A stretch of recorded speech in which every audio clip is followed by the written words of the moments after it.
Here we are with session 10. We took a few minutes break, and Check and Song are back with me, and we said we were going to try to get this one about the indebtedness and charge cards and related issues in, since twice now we've been just about to start on that, and then it was the end of that session. A couple of things we mentioned in our little break was one, that the getting your house in order so that you are free of debts, and what's the purpose in all of that? Not only is it against the laws or rules in the overcoming process, and not only what is the purpose, but we need to realize that it applies most urgently and more directly to those that we're talking about as far as overcomers are concerned, because those houses must be gotten in order, and they have to be gotten in order the right way, and the only way we know, or the best we can do of trying to do them the right way, is according to the instruction that we have received on what is the right way.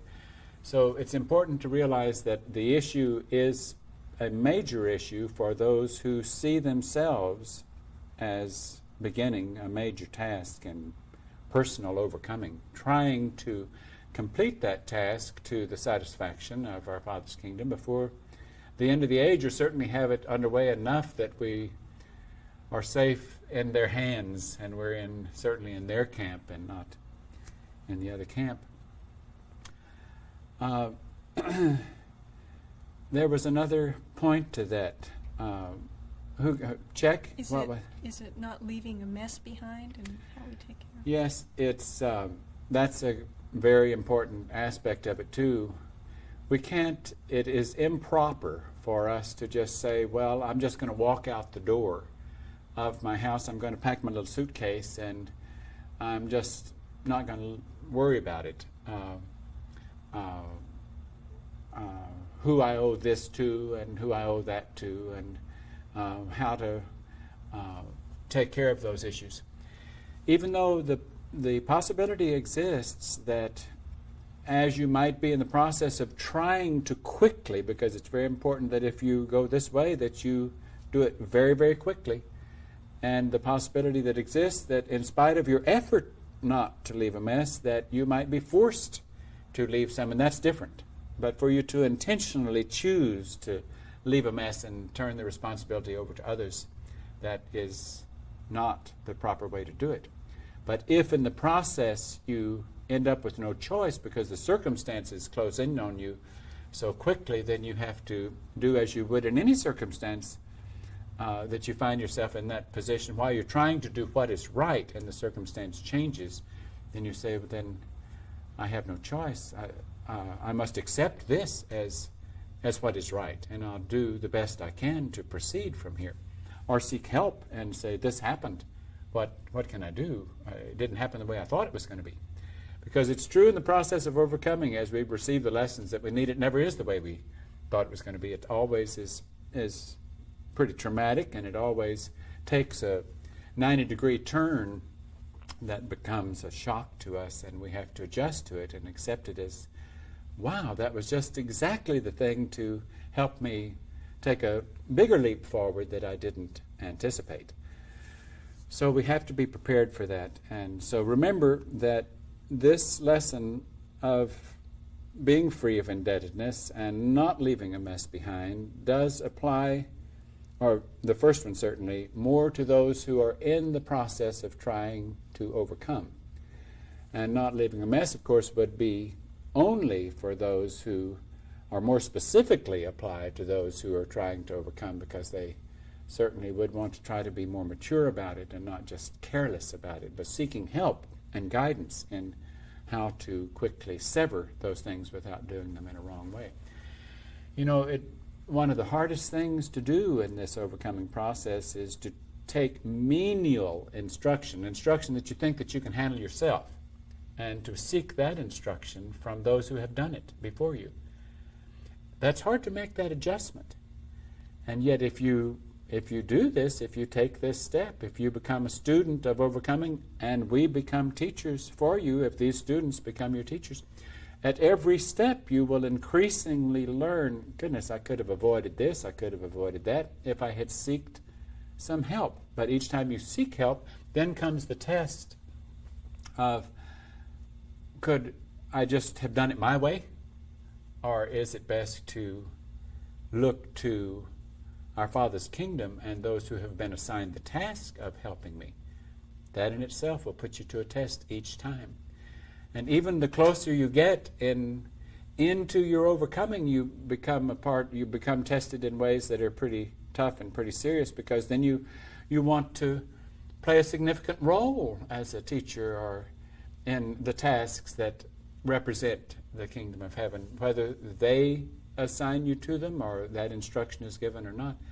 So those little illustrations that we used to read about of putty in their hands and the patience that is required and of wanting your will, not mine, they keep reappearing at times when we're unaware that it is our will that we seek, thinking that this is just a step in fulfilling their will, and yet we will assume certain steps in fulfilling it that weren't a part of their will or our Father's will, and that change. So we have to really, the rules are different, the whole world is different, the process is different, and the test is tremendous. We don't mean to frighten you with it, and yet because we certainly, it's just like it wouldn't work if your motivation was because we were trying to scare the heck out of you or having you, if you don't do this, you're going to go to hell. I mean, that's childish. That should be beneath you, and certainly beneath us as teachers. We're trying to help you be objective about it. And these things don't apply to you if they don't speak to you. They really, and that's kind of hard to understand too. But if this isn't something you're to do, then it is improper for us to say that they apply to all. That doesn't mean that those who are not doing it are not, from our Father's eyes, sinning or doing things against Him, but we're not judging them. He hasn't assigned us to them. He's assigned us to those who say, I identify. This is what I know I must do. I know that you know things that I am turned on to, that I must pursue.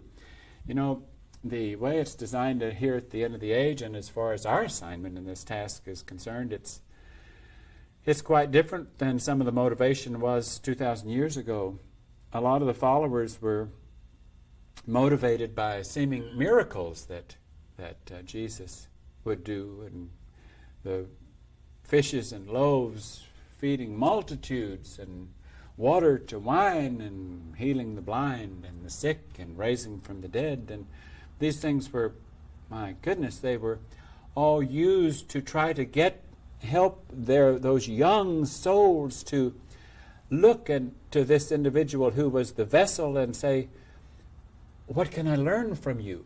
But he soon began to realize that what they wanted for the most part was more miracles, that they didn't really care about the information of overcoming and following him down the difficult task of overcoming the world and becoming a student and humbling themselves and going to our Father's kingdom according to the route that was given to him, a step at a time, day by day, in the way it was designed. So, but back to how it's different, we haven't been given any powers. We don't have any instruction to do any healing or any miracles, or even though I know that certainly the next level could do them in a snap through us if we are vessels of theirs, because they can do just about anything they want to do just by putting the thought in motion, and they could certainly do it with you or with these students or with us. We have more sense than to limit them. But in a sense, at the end of the age, the test is even greater, because no one's whetting your appetite or giving you things that you could easily be motivated to at certain stages. So it's almost as if the kingdom of heaven is saying, well, here at the end of the age, you You should be beyond that. And also the road is a little tougher. If these souls have come back, who may have even been with him at that time, and they're coming back to complete what they must do, the road is tougher. It's harder to identify. It requires more effort on your part. It requires more thirst. It requires a stronger pump. It requires a more thorough cleansing, because if you're going to get to our Father's kingdom and be able to stay there and not need to return unless assigned, then the list is long and the requirements are stiff, because you're going to take, if you have truly graduated, you're going to take a vehicle, like we've said before, wear a suit of clothes that doesn't even have the capacity to do a lot of things that humans have to do. Not that you would want to do them, but it has also many things and capacities and functions to do, as we've talked about in mental communication, and the missing of certain organs and certain capabilities to do things that we don't want to try to entice you by saying that you could appear or disappear, or that you could move from here and there in space in a matter of a moment, just by techniques that are natural to them, just as natural to them as an elementary chemistry or physics classroom. Okay, I think enough said on that. Who's next? Is it Song? Yes. Is this a good time to talk about living conditions as they relate to a monastery?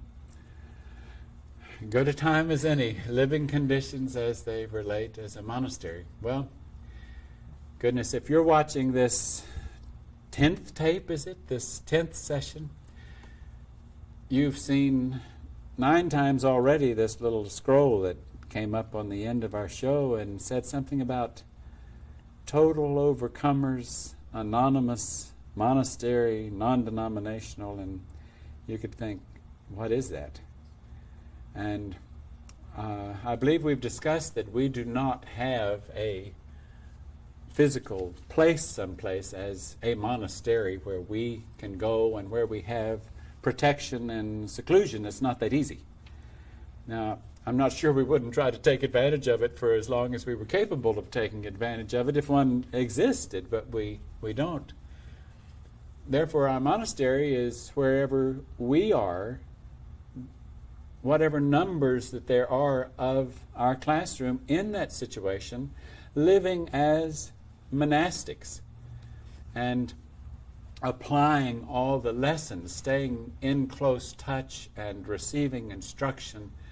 And believe it or not, the design that has been given to us, the help that T receives and feeds to me, is just unbelievable how appropriate it can be applied to the conditions that we have existed in, that allowed us to at times be together, at times to be separate, at times to be in several units. And even though we have a hard time imagining how it might work if, say, many of you who watch these tapes end up choosing your own monastic life, it's hard for us to imagine how that could be carried out, how it could be put into motion. And yet we know that if it is right, the plan's already been set, and it probably has many options and possible roads that it could take depending upon the numbers and the all kinds of conditions that aren't really our task yet. But we can't predetermine that this can't happen, and we can't imagine how it's going to happen. If we've received instruction to make these tapes, to do these sessions, and to put them out, then what's the process? We do a step at a time, and then we get new instruction. And therefore we trust, because everything else has worked out as we trusted it. We trust that it would all work out for you. It would require your trust. And we know that if this reaches that point, that it will work to the degree that they choose to continue to do it, and that it would work to the satisfaction. If you are sincerely seeking our Father's kingdom, and certainly we are permitted to serve in the capacity of helping you get there, then I can't imagine that our Father wouldn't take advantage of the opportunity and say, boy, I have these representatives there that are doing that process of change, and here are some that we gave them instruction to be in contact with and give them information on how to get from here to there. So I certainly wouldn't leave them if they are serious and if they have that potential. And so we believe the likelihood is there for you. But whether or not it materializes is still dependent upon you, whether the need will exist, and it will only exist if you respond. Each step of closeness that we have is determined by how we respond to what is given to us, whether it's a lesson or restraint or getting rid of our own mind. It's how we respond that pleases or displeases our Father. It's not because we, make a better cake batter, or that we can we're a better driver in an automobile, or even though we try to do all those things to the best of our ability, but things that could be done in the human kingdom, having a better brain, that what humans would call a better brain, doesn't necessarily make us a better responder. It's our yielding, or someone who wants to constantly not be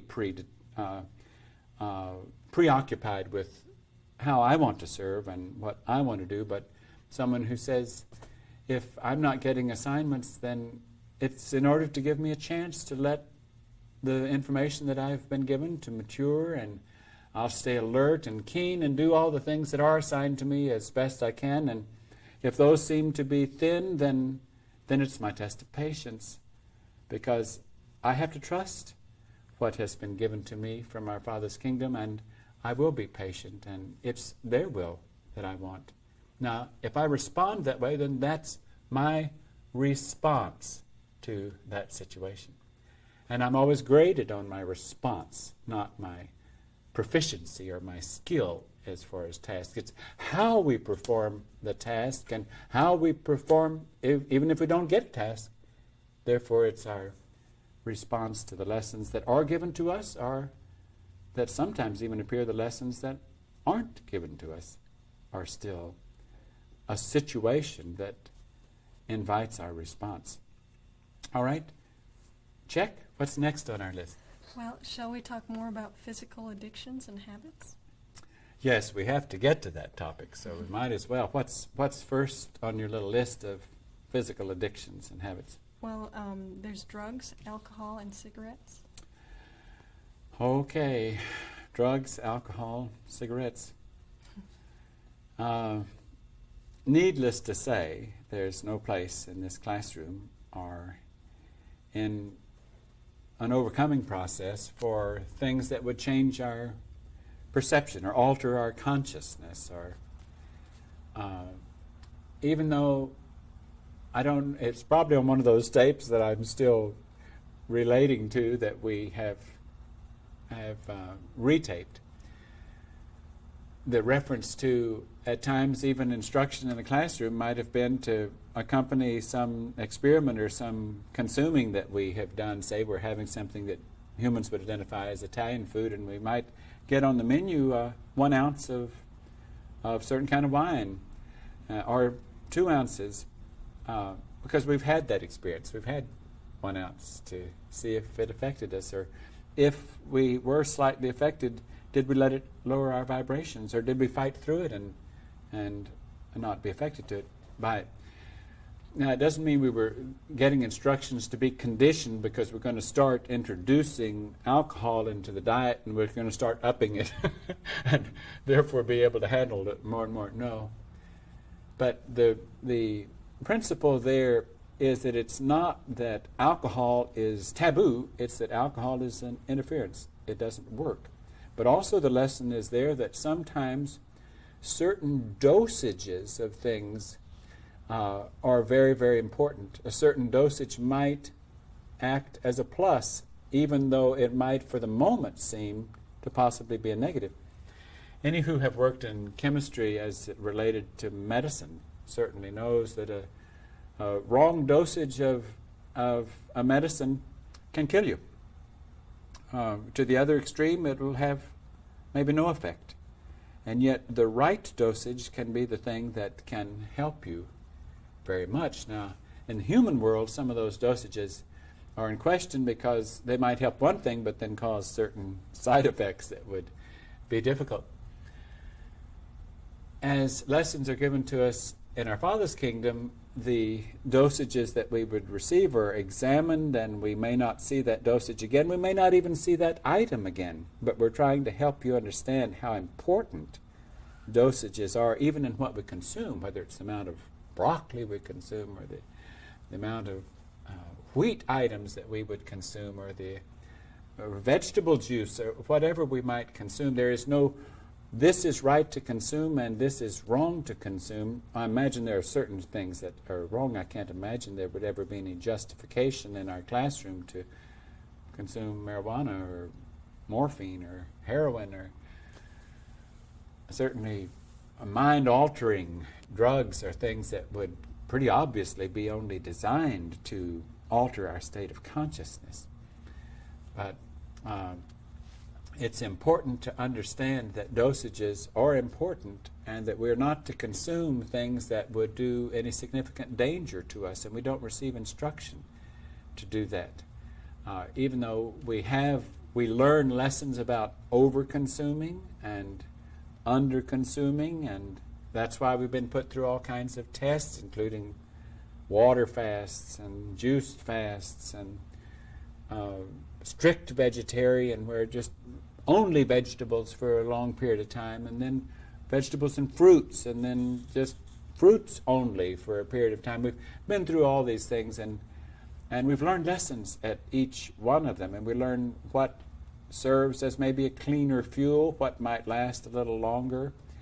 And it's funny that in a lot of our testing at times we've seemed like we needed sweets. I don't know if it's a type of a brain food that we need certain types of sweets. Sometimes the fruits will satisfy for that. But we learned that the health food route doesn't always jive with the instructions that we get, though it does jive to some extent for certain periods of time. But don't forget, the name of our game is capital neon light flexible. Therefore, we are put through things again and again and again, that because we don't want to get hooked on something new or decide in our own mind this is the right thing we've got to stick to. As soon as we do that, then we get instruction to stop it and we go to something else. And we're so confused because we thought, boy, we thought that was really the best fuel that we could get. But certainly tobacco doesn't seem to have any place as in smoking or chewing or in any other form that I'm aware of. Alcohol, as we've said, would only be dosage of very light in certain circumstances, maybe as it's been given instruction to test us or see how we would respond.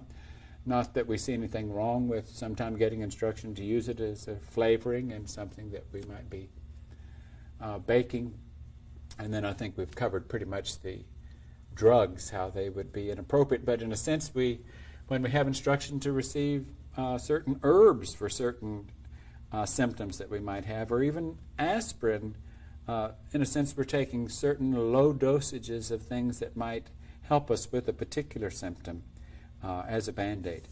It's what the world has become, certainly, and we've discussed how those food items, those fruits and vegetables, the grains and nuts and seeds and so forth, what they are now is nothing of what they were 6,000 years ago at the beginning of this age, and they've been so mistreated, and they've lost their nutrition, and we've altered them genetically so to make them grow faster so we can get them to the market faster, and we make them prettier, and we put them through certain things so that they won't spoil, and in the process we put things in them we don't want, and we take nutrition out, and so we can't go back theoretically and just consume what was in the Garden of Eden, because we don't have those fruits any longer, even though some of those fruit items might seem to be here, but they don't have that value. And then it's so hard to find the good ones, and even the good ones aren't good enough. this day and time. They're so lacking. Even though we use them, we keep fruits and vegetables relatively high in our diet fairly consistently, but at times we don't, just to see if it matters to us, if it's going to alter our condition, or if we're going to override it. We'll be put to test to override it. This is just helping you understand some of the principles as instructions come down as it relates to our disciplines and things that we might consume. What's next on that list, Tom? Well, we talked, I think we mentioned the coffee syndrome. We're wondering about that. And then also what is really satisfying?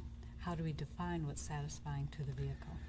Okay, the the thing we need to understand about coffee, for example, is that coffee is certainly so unnecessary to us and such a common habit of the human kingdom, then we could pretty much guess that it would be removed from our diet because we don't want for things to trigger old habits. If we don't need it, then but we might use it in here again in flavoring certain things. It's not that coffee is taboo and it's nix and you're going to go to hell if you drink a cup of coffee. But if it's some habit that we had, then why would we get instruction to do it? And if it was a bigger habit and it covered more people in any given classroom, then it would be more likely not to reappear in our menu, even though it has appeared as flavoring a time or two. There's another little funny influence that goes with coffee and also with tea, is that a lot of people get into a mindset of, I can remember in our early campground in Wyoming where some went around with their coffee cup or their teacup almost as if it was an extension of their hand. And they would, in the morning, have that and say, well, this is what I'm, this is just me. I can't wake up. I'm a night person. I'm not a morning person. I need my cup of coffee or I need my tea. And that's all you need to say to the next level for it not to be a part of your consuming or your experiment, or because if you need it, then you're limited. And if you're a night person, you're limited. So now at times we have had teas. We've had, even back in the campground, we'd have iced tea because it didn't seem that people were that hooked on having to have it all the time. And pop we did away with for a while, and then it came back, but we would try to handle it in a careful way so that people didn't feel like they had to have it and identify with it. But all this came as instruction as to how often to put it in and how much to put it in, and it became an important test to some. Each time one item was a test for one individual or 2 or 5 or 10, it also then was not a test for others who it didn't matter to. Anytime it doesn't matter to, then you have flexibility, and that's the reason these various lessons are given to us, so that we don't need them. We know that we can survive without them, and if we have them, we're not going to get hooked on them. And if we begin to want them on a regular basis, we're in danger of being hooked on them. So that's pretty much what we could count then on losing if we began to expect it and want it or feel the need of it. Because we don't need anything. We need one thing.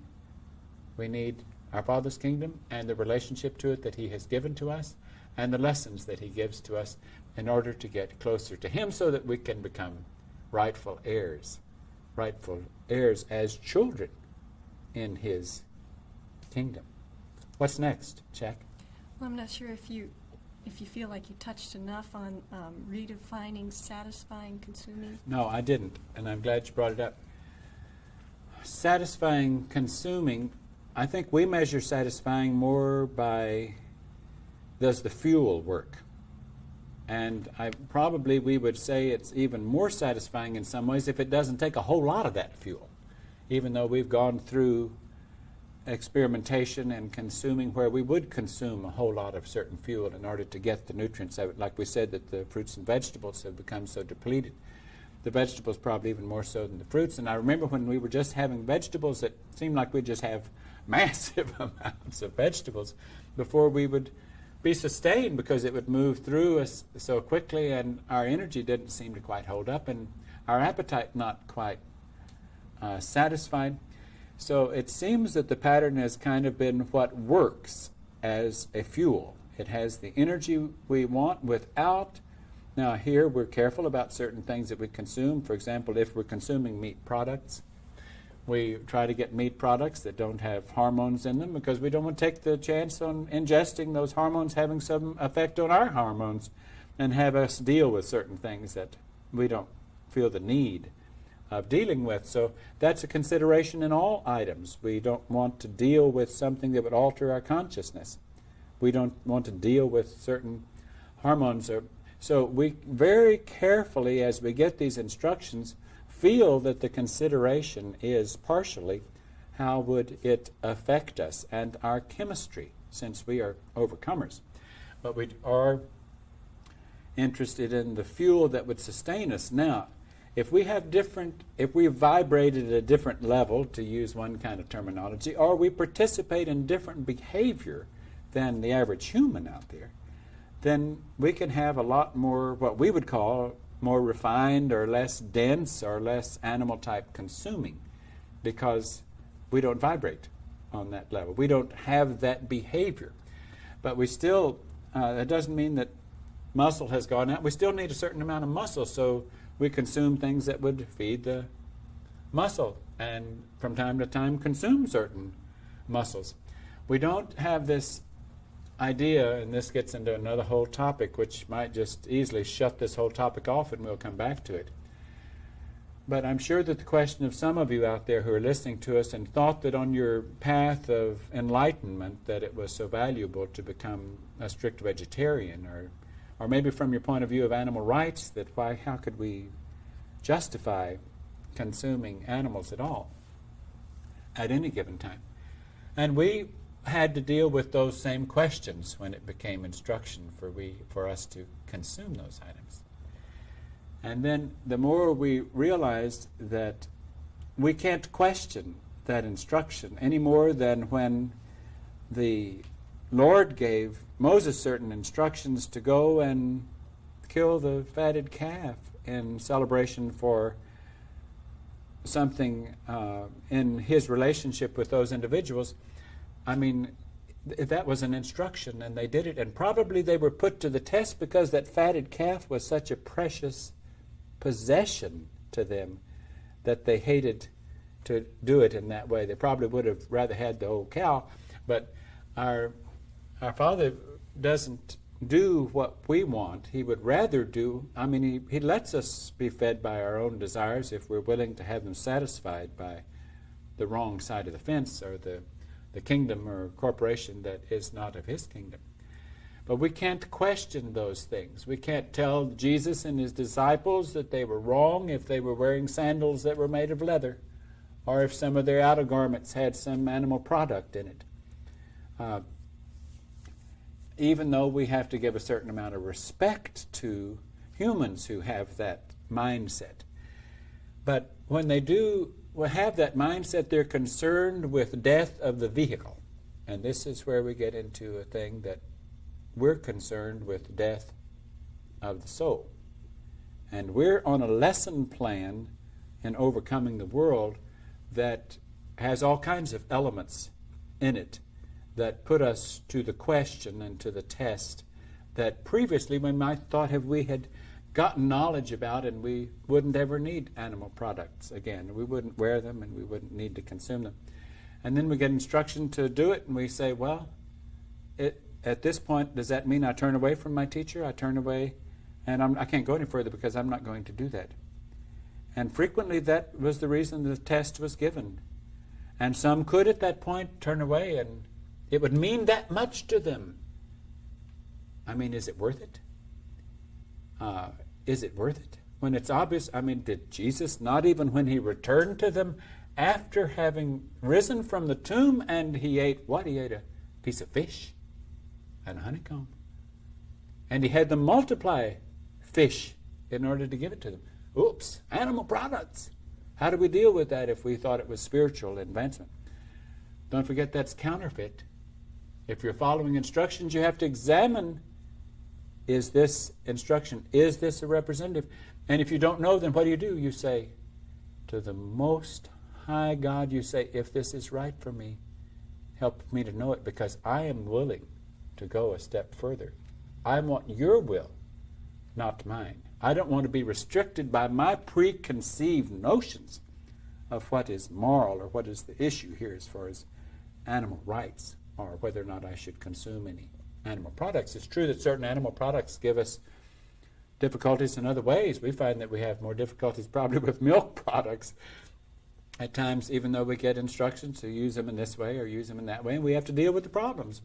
And so we could never really wipe them out, but we've learned that for the most part, we seem to reduce them and might use nut milks or other things because of the vehicle's response to those things. And we do take into account each individual's vehicle's response, and we take that then as I receive it from the classroom or the sections of the classroom. As I receive it, then I take it to my older memory and say, what do we do about this? And then I wait for an answer of what to do about it and how to approach the next lesson as far as symptoms of the vehicles and what we might consume and the effect that it might have upon our vehicles.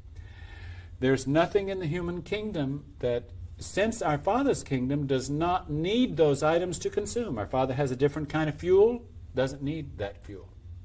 Therefore, if we're getting into our Father's kingdom, and the closer and closer and closer we get, the more human-designed fuel and animals of this Earth's age, the more those consuming items become less compatible to our vehicles.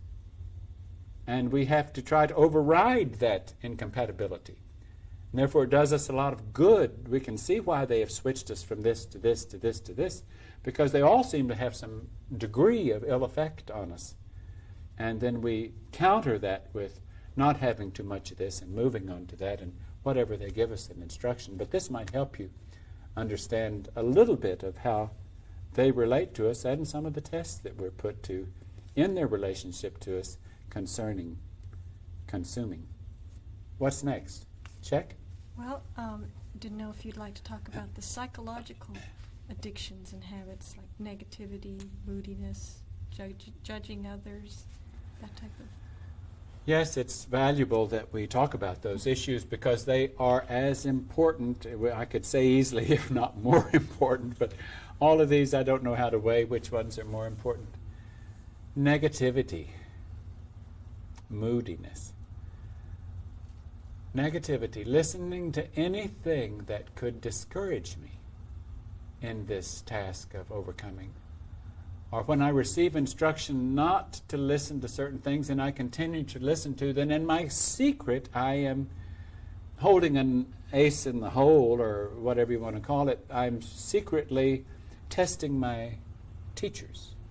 You're not really, even though this is a teacher speaking, you're not really testing the teachers. You're really, at that moment, for that duration, you're saying, I'm going to put the whole kingdom of heaven on trial as it relates to the one that you have assigned for me. Because I'm going to let that one you've assigned to me be the object of my test or my trial. Because if they say, if you do this and this, then it can help you not accept that negativity. But I continue to listen to negativity that could overcome me, then I'm not breaking that habit. I am choosing to continue to listen to doubt or discouragement, because Lucifer comes in and says things like, this isn't really what you want to do. Why don't you go out and serve the humans in this way or that way? And he can say, you can see something accomplished with your time, where this, you're off isolated, and who can be positively affected by this isolation? How much good are you doing the human kingdom? Are you really helping them that much? That's because Lucifer doesn't understand what you're doing for the human kingdom. As this classroom goes up a notch, it pulls the whole rest of that human kingdom closer and tests them that much more to give them an opportunity to move up. But he forgets that because he needs members. He also does not want us to succeed at overcoming. So it is par for the course. It is on every student's mind to fight off negativity, discouragement, things that would put us down as individuals. And that discouragement, if we listen to it, it also becomes moodiness. For the time we're not listening to it, then we might be happy, and for the time we are listening to it, then we're more shy and more pulled away, and our face is dragging, and our ability to serve is interfered with because of our countenance. And everyone around us can read what's going on in our countenance, and they try to help us out of it, and we insist that it's not happening, even though they can tell us that they know that it is happening. And so then they can't try to help us beyond trying to offer it to us for a while. And because then we're forcing someone to do something that they don't want to do. So then the next question might say, are you sure you want to be here? Because you're unhappy. I'm not sure you want to be here. And then at that point you have to say, whoops, am I really unhappy? Then maybe I shouldn't be here. And that opens the door that much bigger to Satan's argument and tests us. Because at that time we've got an opportune time to leave and drop all this and go and tend to what he says is more significant for us. And then we get right down to the nitty-gritty, and we have to re-examine, is this everything we were looking for? Are we going to gamble in losing it? Are we going to take a chance in losing it in order to go do the things that we used to do, or that maybe we feel like we haven't really had a chance to do in the world that other humans do, that can certainly be benefactory or benefic to humans for a period of time, for that degree of development for the individual that is doing it. So the whole process of overcoming is testing. Negativity is a major item we have to deal with. Negative thinking, listening to things of discouragement that would put us down. Moodiness, and what was your... But there was judging yourself and, judging others as well as degrading yourself. Goodness. Judge that ye be not judged. If it is true that my Heavenly Father exists, and if He has appointed my older member as my older member, and if I am a younger member to that older member, and thereby an older member to you, if that is true and you misjudge me, then only He has the right to judge you by, or have you judged yourself by judging? Who really judged, though? I'm afraid that what I believe the truth is that you at that point have not misjudged us. You have listened to misjudgment from those who are such aggressors in feeding you misinformation, and then you have joined their forces in misjudging. It's very important. It's just as important to you that you not misjudge your own overcoming, your own capacity at overcoming. Not let influences or thoughts of misinformation pull you down and discourage you, because that happens again and again. Your performance can be poor and your response can be poor, and you can say, I'm never going to get this. Others are getting it, and I can see them moving up, and I'm not moving up. And it's very easy to listen to negativity. And it's difficult to turn a negative into a positive. But we have a plan that was given to us, and it says, if I will expose anything that is of that wrong household, acknowledge it and expose it, it can be taken from me. I can be free of it. I can be not responsible for it. If I listen to negativity in overcoming, I'm sinning. I am doing something against my Father's house. I am separating from my Father's house and the appointee that He has designated. And that sin itself has to be taken from me. Another note taken by His representative. It says, just acknowledge that what you were doing is self-destructive to you, and acknowledge what it was, and we'll get past it. Don't worry about it. Forget it. It's gone. It doesn't exist. Then we have to, the step we talked about the other day, which is very hard to do, we have to drop it. We have to forget it if we expect to eradicate it. Lucifer does not want us to forget anything negative. Even if we make progress, he wants us to remember it. He will even say, it'll do you good to remember those things as lessons, so that you will say, I learned this lesson. It doesn't. When you acknowledge it and you submit it and you say, I want to go on. That's the same thing as asking for forgiveness. I want to go on. Here it was, this was wrong. I can see how it was destructive to me. I don't want it. I want to go on. Will you accept me still as a student? Will the next level accept me? Because all your teacher can say was, well, I'm afraid I got to go ask my older member. And we'll see. And that usually doesn't take much time, sometimes on the spot. The older member can speak through the vessel and say, it's done. It's behind you. It's gone. You can forget about it. And we can start afresh. And if you do that, if you refuse to remember it again and you take a major step forward, then that step forward will be then a part of your new structure.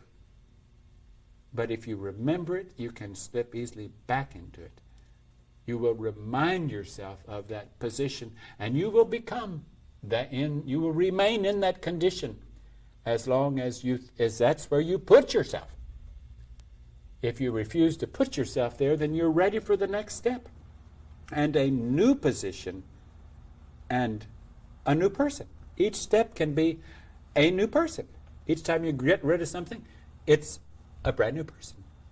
Now, it's up to each class member to each time not remember their fellow class member from where their fellow class member was. They've got to make that adjustment. They've got to give them credit for change. If they want to help them change, they've got to give them credit for change and not hold anything against them for where they were. But the easiest way for your class members to accept that is when they see in you that you have made that change. And not that they have to wait. It's their responsibility to give you credit for that change. It's your responsibility to demonstrate that that change has taken place. And these are basic elements in overcoming. Who's next? Are you next, Song? Yes. Okay. Did we want to talk a little bit about deceit and dishonesty? I think you've mentioned it's like a neon light in the next kingdom level. It's such a festered boil. Few things could be equal to it. It's so bad to be deceitful and to be dishonest, because it's all for the time that you are deceitful on any little item, no matter how minute it is, it increases. Because first it might have just been that item. Then another item is added of dishonesty. Then another item is added, I'm not keeping my slate clean as I promised that I would. And items continue to mount because those forces are saying, it's not that important, you don't have to worry about it, you don't have to be embarrassed by recognizing that this was negative. This was beneath you to do that thing, and you want to expose it. Exposure is a wonderful thing. It's like getting relief. But if influences say, don't expose, hold it, then you immediately become dishonest, deceitful, and difficult things mount. When difficult things mount, what does it take to get me to the next step? An equally more difficult test. I can't move forward if I am permitting an indebtedness to occur without something just as equally difficult. The step was, if I had done it, the step up would have been a very little one. If I had exposed it at the time that we had instruction to expose it, and I moved up, it wouldn't have been that much difficulty. But as the longer I delay it and the more things that begin to mount, because I'm getting further and further in my privacy and my putting it off and my not doing the things that were given to me to do, then in order to move from there to here, it becomes super tough and major. It's hard then to prove at that point to those who help your older members, those of our Father's kingdom, in their daily activities. They do a lot of this work that the teachers certainly don't do.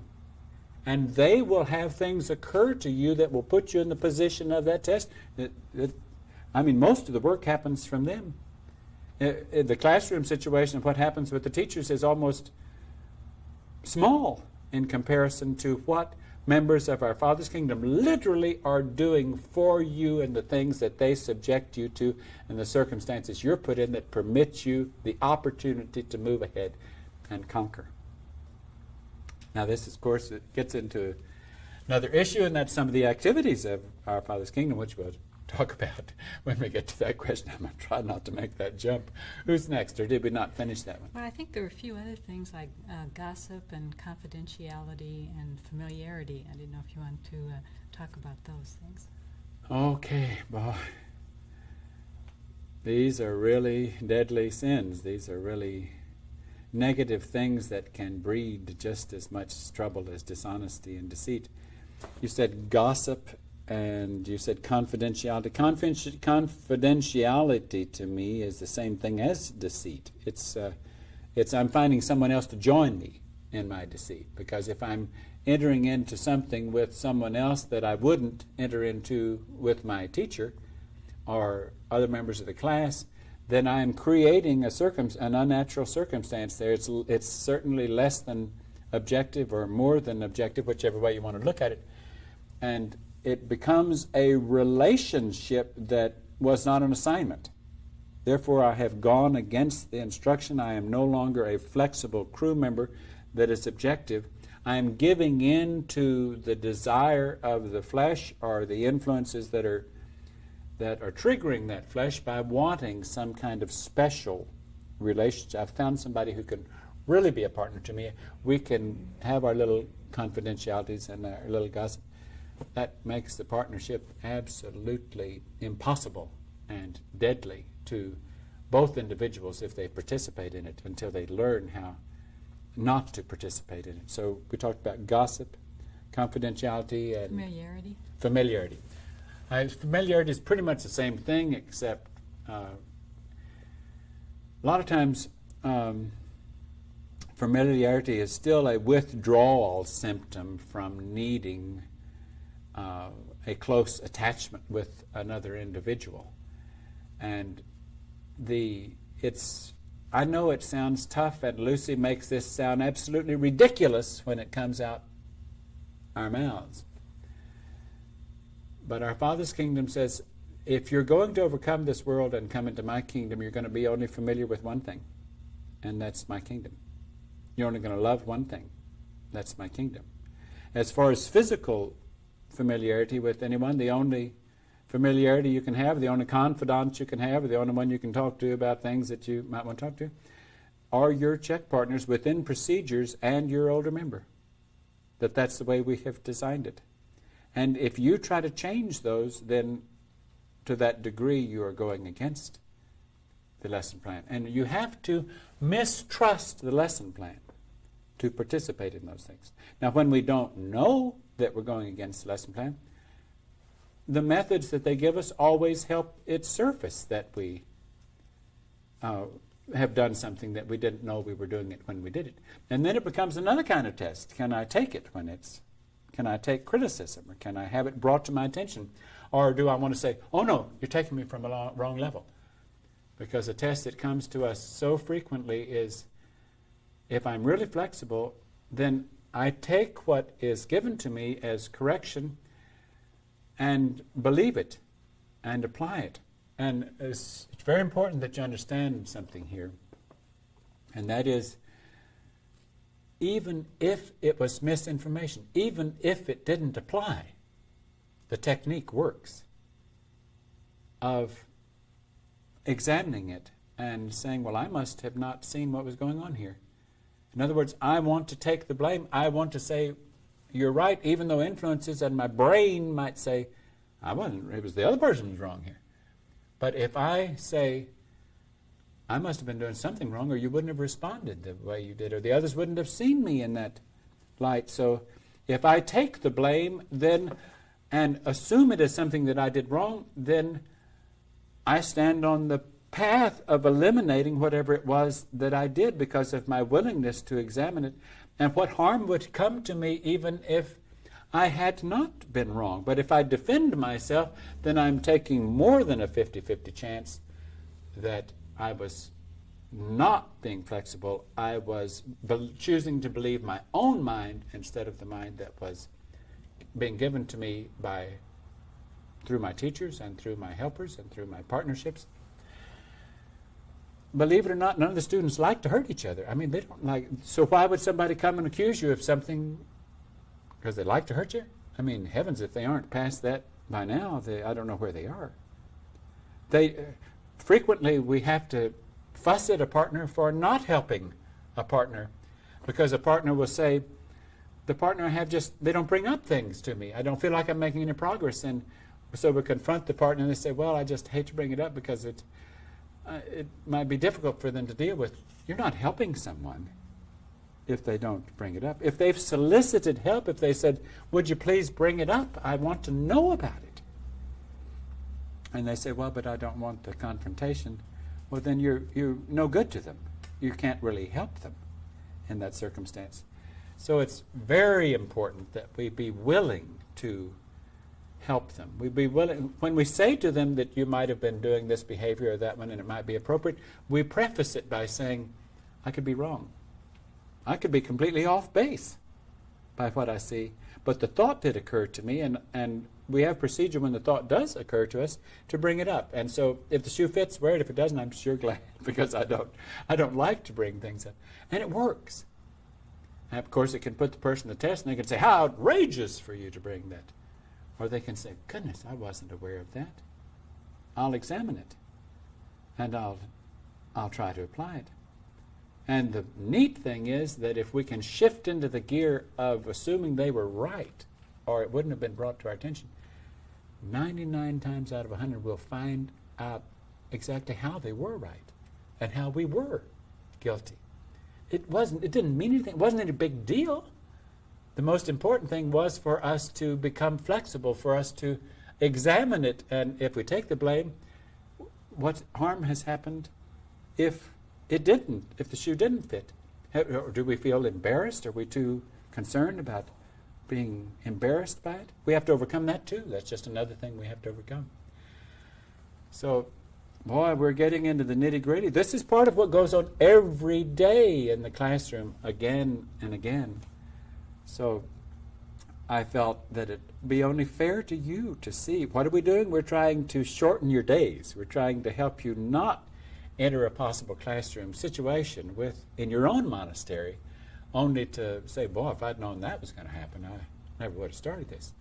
There's that 10-second card, and we'll see you in our next session.